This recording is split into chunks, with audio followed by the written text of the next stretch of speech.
Je suis dépité. Je pensais avoir à peu près tout vu en disant sur ces réseaux. À vrai dire, on en a vu, on en a entendu pas mal. J'en ai fait et j'en ai dit aussi. Je suis pas exempt de tout reproche. Mais là, c'est d'un niveau. Comment est-ce qu'on peut être aussi con ? Salut les devins, c'est Saikyo. Un petit peu comme la vidéo Boruto précédente, je serai bref aujourd'hui. Concernant Boruto, toujours pas de preview officielle. Est-ce qu'elle arrivera en ce lundi ? Bon, les leaks ne vont pas tarder non plus. Le résumé, tout ce qu'il faut arrive rapidement sur la chaîne. Mais là, il est question de Dragon Ball Super. Si vous avez vu mon dernier short sans date, vous avez vu que Toyotaro est de retour d'une manière ou d'une autre, qu'il dessine la couverture du prochain magazine V-Jump, dans lequel sortaient les chapitres de Dragon Ball Super au Japon, dans lequel sort Boruto actuellement et d'autres mangas. Alors au début c'était la classique, est-ce que c'est le retour de DBS etc ou pas, et est arrivée une polémique. Alors autour de Toyotaro, ça me surprend pas trop, on sait qu'il a beaucoup de détracteurs, mais j'ai été assez critique envers lui, plus particulièrement son éditeur ces derniers temps. Il y a beaucoup de faiblesses dans ces équipes-là, mais la polémique ne porte pas sur ça. Je vous épargne les habituels, oui le dessin me plaît pas, j'ai mal à mon Dragon Ball. Est arrivé le visuel en bien meilleure qualité, pas mal de monde s'est dit mais attends là, c'est de l'intelligence artificielle. La nouvelle illustration de Toyotaro a été faite par IA. Il y en a même des gens qui l'envoient dans des détecteurs d'intelligence artificielle, et globalement c'est à chaque fois la même réponse. D'ailleurs c'est assez drôle, on utilise des sortes d'IA pour détecter des IA, car on ne veut pas d'IA. Il y a sûrement un petit problème dans la matrice. Mais ces IA détectrices d'IA disent que oui, ce visuel a été bien fait par l'IA. Mais la putain de eux à ces gens-là.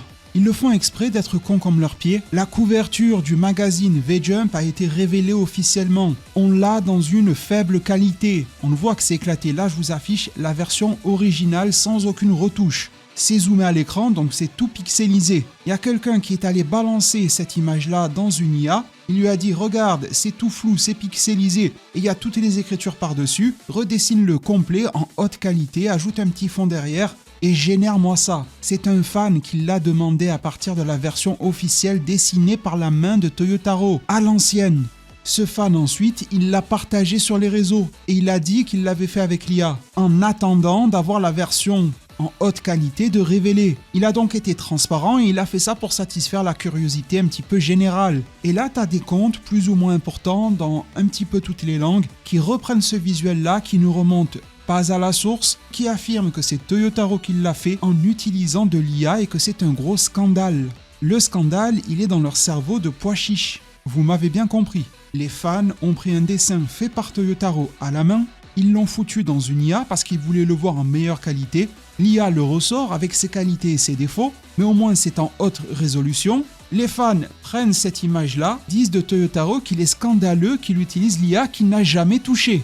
Pourtant, le mec, on lui connaît des casseroles, on l'a déjà vu tracer du Captain America, je sais plus quoi. Si on veut sortir des dossiers, des critiques sur Toyotaro, son travail, son éditeur, on peut trouver des sujets. On est à quel niveau de malhonnêteté ? Si je vous dis que ça ne s'arrête pas là, vous savez tout de suite vers où on va. Ils ont dit que Toyotaro a utilisé de l'IA et que ce magazine V-Jump là est là pour annoncer le retour de Dragon Ball Super, le manga. Le truc, c'est qu'à ce jour, on ne sait pas. C'est pas écrit sur la couverture, aucun texte ne présente, n'affirme, n'annonce cela, et ils se mettent à dire que Toyotaro va utiliser l'IA pour la suite de Dragon Ball Super. Deux mensonges, plus ils l'ont fusionné comme si c'était le Gogeta, sauf que là c'est la version ratée, un petit peu bedonnant et qui fait des P toutes les 2 minutes. Concernant cette histoire de retour, je vous en ai parlé dans le short, donc je vais être rapide ici aussi. Ça se peut, mais à ce stade très précis, on ne sait pas. Ce qui est plus logique pour le moment, pour ne pas trop s'emballer, c'est de bien regarder en bas à droite. Il y a Goku Ultra Instinct, Gohan Beast, et là c'est la fameuse figurine que Uchida, lui aussi c'est une fraude. Il va très bien de pair avec le gang des pois chiches, celui-là.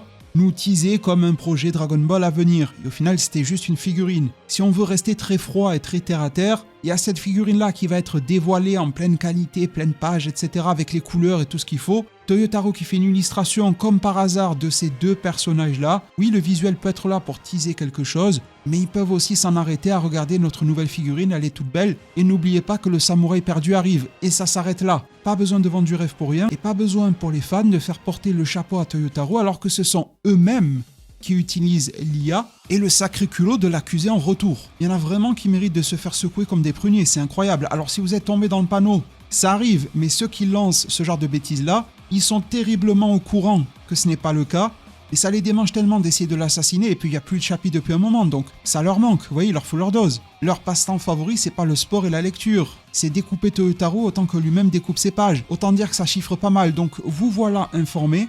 Je vous laisse me dire en zone commentaire quel niveau de bêtises, de conneries, de malhonnêteté il faut pour en arriver là. On est bien à l'ère de l'intelligence artificielle, mais putain, la connerie authentique, ça fait un moment qu'elle est là, on n'est pas prêt de s'en défaire. Merci vraiment pour tout, merci à ceux qui envoient de la force, à l'énorme majorité qui recherche les faits, la vérité, les bonnes ondes aussi, ça fait toujours du bien. Merci pour votre force, merci pour votre soutien, pensez au like, au boost, l'abonnement, la boutique Animedicorp, tout en haut de la description, produits dérivés du Japon directement, les 40 ans Dragon Ball, Naruto, Boruto, beaucoup de choses, One Piece, tout ce que vous voulez y est. Vous avez les codes promo aussi en description. Merci vraiment pour tout, prenez tous extrêmement bien soin de votre futur. Je vous tiens au courant si ce V-Jump dit quelque chose sur Dragon Ball Super. Et à plus pour de prochains arts divinatoires.